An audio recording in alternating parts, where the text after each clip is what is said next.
देखिए फ्रेंड्स, तो आज हम पढ़ेंगे डीपीएसपी के बारे में, यानी जो राज्य के नीति निर्देशक तत्व होता है उसके बारे में भाग 4 को पूरा समाप्त करते हैं।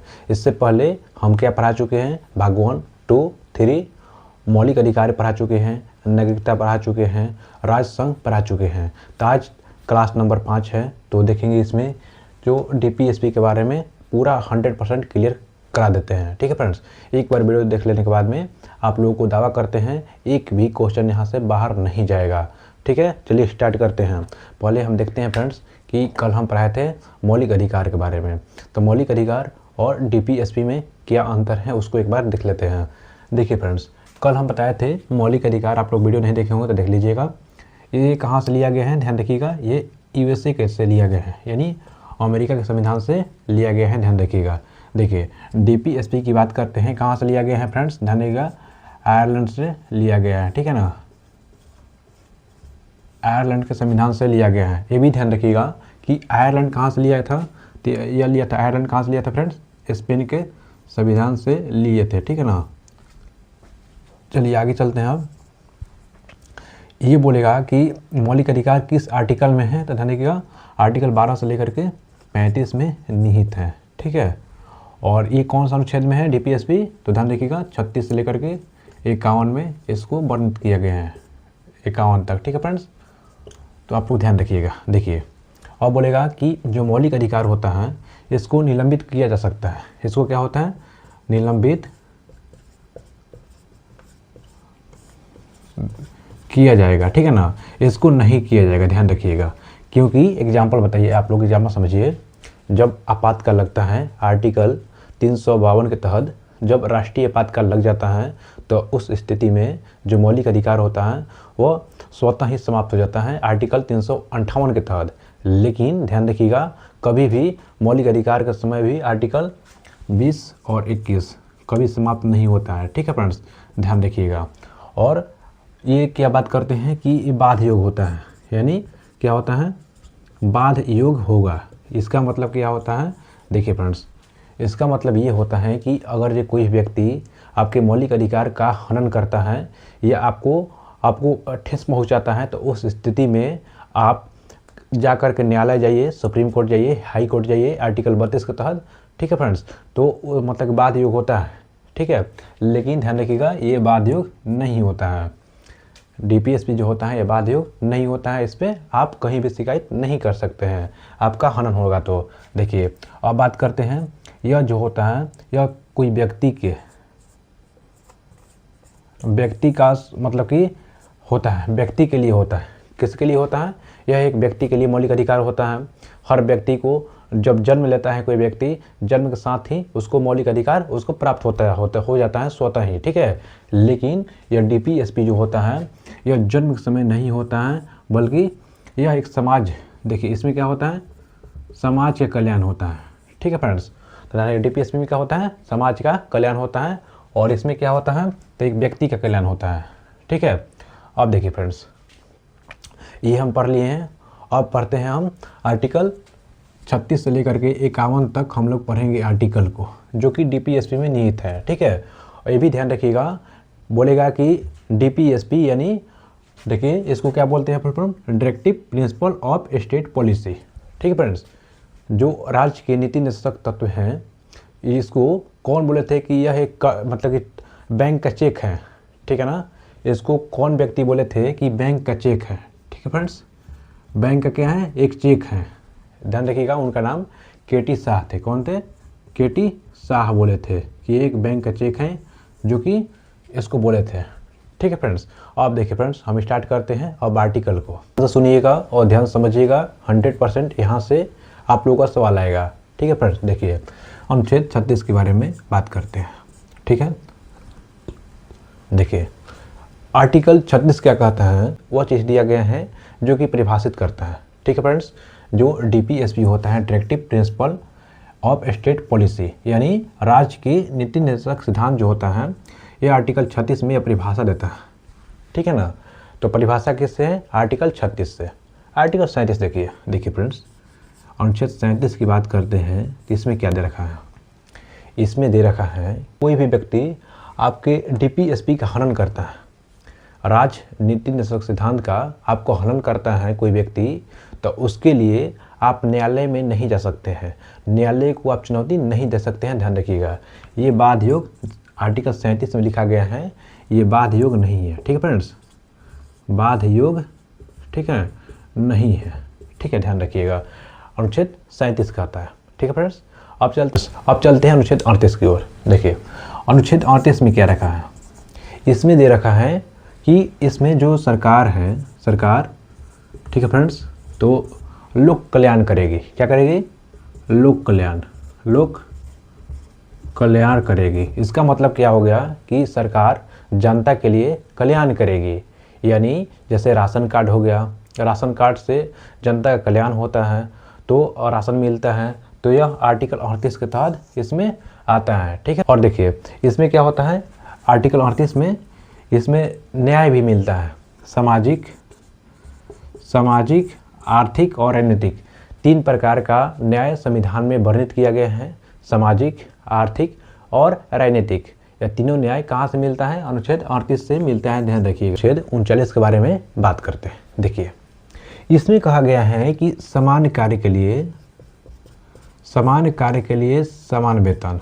ठीक है फ्रेंड्स, समान वेतन हो जाएगा। ठीक है, देखिए अगर जो कोई भी व्यक्ति पुरुष हो या महिला और कोई भी काम करती हैं, तो जितना महिलाओं को पेमेंट मिलेगा उतना ही पुरुषों को भी मिलना चाहिए, या जितना पुरुष को मिल रहा है उतना ही महिलाओं को भी मिलना चाहिए। यह अनुच्छेद 39 में निहित है। ध्यान रखिएगा, समान कार्य के लिए समान वेतन। लेकिन ध्यान रखिएगा 39 का ए, इसमें क्या कहता है फ्रेंड्स? 39 का ए यह कब जोड़ा गया था? ध्यान रखिएगा 42 नंबर का संशोधन किया गया था 1976 में, इसमें जोड़ा गया था। और इसमें कहा गया कि निःशुल्क विधि सहायता, क्या है?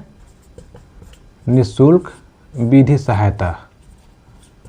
देखिए फ्रेंड्स, आप कहीं भी FIR करवाई जाइए या मतलब कोई भी विधिवत काम कराइए, तो उसमें आप लोगों का पैसा 0 लगेगा।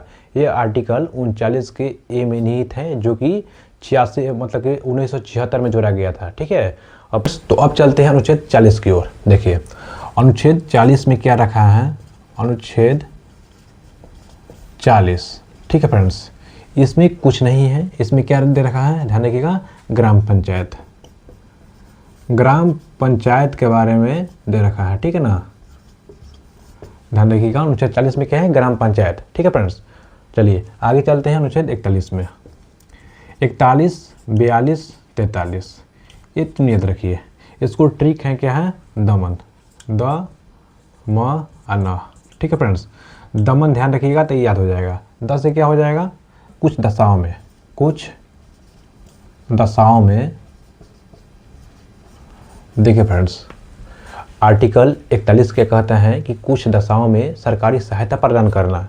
जैसे किसी व्यक्ति को वृद्धा पेंशन मिलता है, किसी को मतलब कि बहुत सारे पेंशन होते हैं, तो वो जो पेंशन होता है वो अनुच्छेद 41 के द्वारा दिया जाता है। ध्यान रखिएगा। ठीक है ना, कुछ दशाओं में जो सरकार द्वारा विधि मतलब कि प्रदान करना सहायता। ठीक है, देखिए अनुच्छेद 42 क्या कहता है फ्रेंड्स? 42 के बारे में बात करते हैं, तो ध्यान रखिएगा म से क्या हो जाएगा? मनोचित दशा। क्या हो जाएगा फ्रेंड्स? मनोचित दशा हो जाएगा। ठीक है, ये क्या कहता है कि अगर जो कोई भी महिला मतलब कि कोई महिला जो गर्भवती है, तो उसको आप लोगों को आराम देना है, खटाना नहीं है। ठीक है, तो मनोचित दशा के बारे में दे रखा है आर्टिकल 42 में। ध्यान रखिएगा। अनुच्छेद 43 के बारे में बात करते हैं। ठीक है फ्रेंड्स, देखिए अनुच्छेद 43 में बात करते हैं, तो इसमें क्या आता है? न से क्या होता है? निर्वाह योग्य मजदूरी। ध्यान रखिएगा, निर्वाह योग ठीक है ना मजदूरी होता है, यानी आप लोगों को पैसा उतना ही मिलेगा जितना कि आपका परिवार का पालन पोषण हो सके। ठीक है ना, अनुच्छेद 43 में निहित है। ठीक है, आर्टिकल 43 का क देखते हैं। देखिए 43 का जो क है आर्टिकल में, इसको भी 42 नंबर का संशोधन किया गया था 1976 में। ध्यान रखिएगा, इसको जोड़ा गया था। इसमें क्या दे रखा है? ध्यान रखिएगा, उद्योग कामगारों में भागीदारी। ठीक है ना, उद्योग कामगारों में भागीदारी के बारे में दर्शाता है। ठीक है ना, 43 का क। देखिए फ्रेंड्स, आर्टिकल 43 के ख में बात करते हैं तो इसमें क्या दे रखा है, तो सहकारिता के बारे में दे रखा है। क्या? सहकारिता के बारे में दे रखा है। ठीक है फ्रेंड्स, तो अब चलते हैं अनुच्छेद 44 की तरफ। देखिए इसमें दे रखा है अनुच्छेद 44 में समान नागरिक संहिता। ठीक है ना, समान नागरिक संहिता हो जाएगा। ठीक है ना फ्रेंड्स, नागरिक संहिता। ठीक है ना, सबसे पहली बार इसमें देखिए इसका मतलब क्या होता है, सभी धर्मों के लिए जो विवाह होगा, तलाक होगा, उसका नियम सेम होगा। भले ही शादी विवाह रीति रिवाज अलग से हो, लेकिन जो नियम कानून होगा वह सेम होगा। ठीक है ना, ध्यान रखिएगा, समान नागरिक संहिता के बारे में दे रखा है। लेकिन ध्यान रखिएगा सबसे पहली बार गोवा राज्य में लागू हुआ था। ठीक है फ्रेंड्स, गोवा में सबसे पहली बार लागू किया गया था समान नागरिक संहिता। उसके बाद में उत्तराखंड में भी लागू हो गया है, गुजरात में भी लागू कर दिया गया है। ठीक है, तो अब देखते हैं अनुच्छेद 45 को। देखिए अनुच्छेद 45 की बात करते हैं तो इसमें दे रखा है कि 6 वर्ष के नीचे के बच्चों के, ठीक है फ्रेंड्स, जो भी बच्चा होगा भारत में जो 6 वर्ष से नीचे आयु का हो, तो उसका जो स्वास्थ्य का देखभाल कौन करेगा? सरकार करेगी। ठीक है फ्रेंड्स, इसका जो स्वास्थ्य का देखभाल कौन करेगा? सरकार करेगा। लेकिन यहाँ पे एक और बात है, ध्यान रखिएगा, 6 वर्ष से लेकर के 14 वर्ष के बच्चों के लिए निःशुल्क शिक्षा, ठीक है ना, निःशुल्क जो शिक्षा प्रदान करेगा। ध्यान रखिएगा 86वां संविधान संशोधन किया गया था 2002 में। ध्यान रखिएगा जो अनुच्छेद आर्टिकल 21 का ए में जोड़ा गया था। ठीक है ना, इसमें कहा गया अनुच्छेद 21 का ए में कि जो 6 वर्ष से लेकर के 14 वर्ष के जो बच्चे हैं उनको निःशुल्क शिक्षा प्रदान किया जाएगा, यह जिम्मेदारी सरकार की होगी। ठीक है, लेकिन अनुच्छेद 45 क्या कहता है? 6 वर्ष के नीचे के बच्चों का जो देखभाल, स्वास्थ्य का देखभाल कौन करेगा? सरकार करेगी। आगे चलते हैं अब अनुच्छेद 46 की ओर। तो अनुच्छेद 46 में क्या लिखा गया है, ध्यान रखिएगा। देखिए फ्रेंड्स, अनुच्छेद 46 में देखा गया है कि SC, ST और OBC के लिए विशेष प्रावधान किया गया है। ध्यान रखिएगा अनुच्छेद 46 में विशेष प्रावधान है SC, ST आरक्षण के बारे में दिया गया है। अनुच्छेद 47 में क्या है? ध्यान रखिए फ्रेंड्स, अनुच्छेद 47 बहुत ही ज़्यादा इंपॉर्टेंट हो जाता है क्योंकि इसमें शराबबंदी है। जो भी ऐसा पदार्थ जो जिसे पीने से आपके स्वास्थ्य का हानिकारक पहुँचे और यह सरकार को ऐसा लगे तो सरकार उसको बैन कर सकती है, जैसे कि बिहार में शराबबंदी हुआ है आर्टिकल 47 के तहत। ध्यान रखिएगा। ठीक है ना फ्रेंड्स, अनुच्छेद 48 को देखते हैं। इसमें क्या दे रखा है, ध्यान रखिएगा, कृषि पशुपालन, ध्यान रखिएगा पशुपालन हो जाएगा। ठीक है, और इसको बढ़ावा देना है, कृषि को बढ़ावा देना, पशुपालन को बढ़ावा देना। लेकिन यहाँ पे क्या है, दुधारू गाय पे, दुधारू जो गाय होगी उसको, मतलब कि जो दुधारी मतलब गाय हो सकती हैं, भैंसें भी हो सकती हैं, दुधारी जो जानवर होते हैं उसको मतलब कि मारने पे प्रतिबंध है। ठीक है फ्रेंड्स, ध्यान रखिएगा। अनुच्छेद 48 के क में ध्यान रखिएगा, इसको भी जोड़ा गया था, 42 नंबर का संशोधन किया गया था 1976 में जोड़ा गया था। ठीक है, ध्यान रखिएगा। इसमें क्या है, इसमें ध्यान रखिएगा, इसमें पर्यावरण को बढ़ावा देना है। ठीक है, पर्यावरण को बढ़ावा देना है। ध्यान रखिएगा, पर्यावरण के बढ़ावा देना और पर्यावरण को संरक्षण करना। ठीक है ना, पर्यावरण को बचाना, इसमें अनुच्छेद 48 के क में दे रखा है।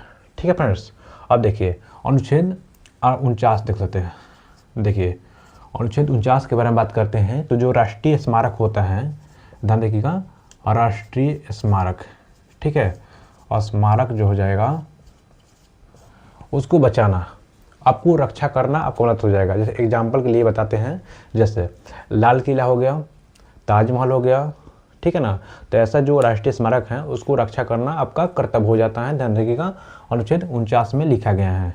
ठीक है फ्रेंड्स, अब चलते हैं अनुच्छेद 50 में। अनुच्छेद 50 में क्या लिखा गया है, ध्यान रखिएगा, इसमें 50-50 ध्यान रखिएगा, 50 तो 50-50 ध्यान रखिएगा, यानी कार्यपालिका और न्यायपालिका। ठीक है फ्रेंड्स, कार्यपालिका और न्यायपालिका में बंटवारा हो जाता है। अनुच्छेद 50 में कार्यपालिका जो होगी और न्यायपालिका जो होगी और उसमें 50-50 बंटवारा हो जाता है। ध्यान रखिएगा। ठीक है, अब देखिए फ्रेंड्स, तो अनुच्छेद 51 को देखते हैं। ठीक है, देखिए अनुच्छेद 51 की बात करते हैं तो जो इंटरनेशनल यानी जो अंतर्राष्ट्रीय समझौता होगा, यानी अंतर्राष्ट्रीय संधि हो जाएगा, जो मान लेते हैं कि कोई भी देश के साथ में लड़ाई लग गया, ठीक है ना, तो अनुच्छेद 51 क्या कहता है कि उस देश से आप संधि कीजिए, तो अनुच्छेद 51 ही कहता है, ध्यान रखिएगा, ठीक है फ्रेंड्स।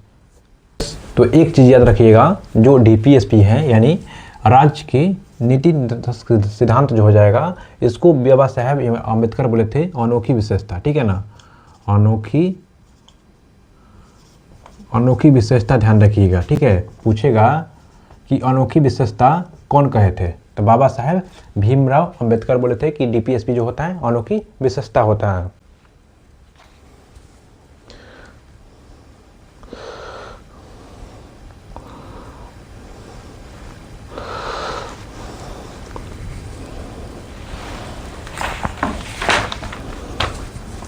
चलिए फ्रेंड्स, तो आज पूरा DPSP को ख़त्म कर दिए हैं, और चैनल पे नए हैं तो सब्सक्राइब कर लीजिएगा। और इसका जो ऑब्जेक्टिव है, ऑब्जेक्टिव ध्यान रखिएगा, इसका ऑब्जेक्टिव आज 2 बजे हम रोज डालते हैं, ठीक है ना। ये थ्योरी पढ़ाते हैं, थ्योरी के बाद में 2 बजे हम ऑब्जेक्टिव इसका डाल देंगे, ठीक है। तो आप लोग देख लीजिएगा। मिलते हैं नेक्स्ट वीडियो में, तब तक के लिए